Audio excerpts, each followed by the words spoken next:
Hello Grace Church, how are you today? How are you coping as we begin week 2 of self-isolation?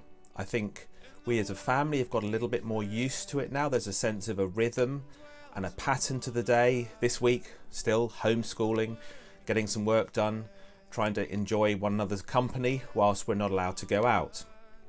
Some of us will be thinking towards Easter, and we had plans then perhaps to go away, but the government is saying no, please do not do any travel that is unnecessary. Please stay where you are, stay inside, stay at home. I saw a blog post about this. Here's my little sort of prop today. Pictures of some tents. Could you go camping was the question. Could you go camping?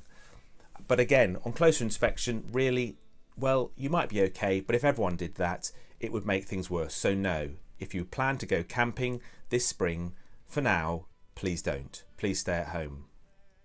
But did you notice that this picture here takes me to a truth today? It's a picture of lots of little tents with one big tent in the middle. That's because in the Bible, we read this about Jesus. John chapter 1, verse 14. The Word, that's Jesus, the Word became flesh and made his dwelling among us. And the word dwelling is the word to camp out, or literally tabernacled. Do you remember in the Old Testament there was a tabernacle, a tent for God in the middle of his people? That later became the temple in the middle of his people. That picture of God dwelling with his people in their midst.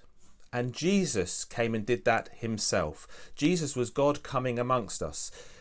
In other words, Jesus didn't self-isolate. That's my thought for us today. Not unique to me, but I think it's quite helpful. We are rightly needing to self-isolate. The way we can love one another, love our neighbours, is by keeping a distance physically. That is challenging, and it may be going on for a number of weeks or even months, but we must self-isolate.